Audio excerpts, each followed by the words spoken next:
கோவையில் அனுமதியின்றி பிரச்சாரத்தில் ஈடுபட்ட பாஜக நிர்வாகி வேலூர் இப்ராஹிமை போலீசார் குண்டுகட்டாக கைது செய்த சம்பவத்தால் பெரும் பரபரப்பு ஏற்பட்டது.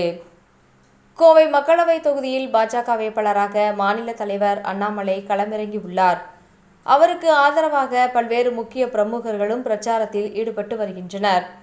இதன் ஒரு பகுதியாக கோவை தடாகம் சாலை இடையர்பாளையம் பகுதியில் அக்கட்சியின் சிறுபான்மையினர் பிரிவு தேசிய தலைவர் வேலூர் இப்ராஹிம் பிரச்சாரம் மேற்கொள்வதற்காக வருகை தந்தார்.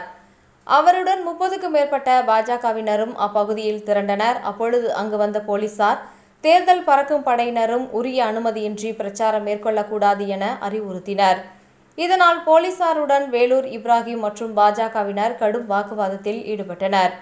இதையடுத்து அங்கிருந்து கிளம்பி செல்வதாக கூறிய வேலூர் இப்ராஹிமும் பாஜகவினரும் அருகாமையில் உள்ள கடைகளுக்கு சென்று சிறு சிறு பொருட்களை விலைக்கு வாங்கி அங்கிருந்த பொதுமக்களிடம் வாக்குகள் சேகரித்தனர்.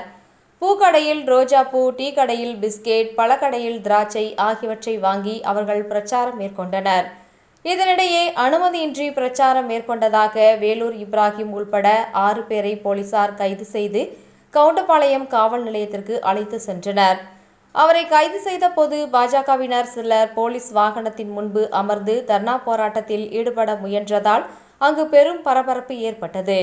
இதையடுத்து போலீசார் அனைவரையும் அங்கிருந்து கலைந்து போக செய்தனர்.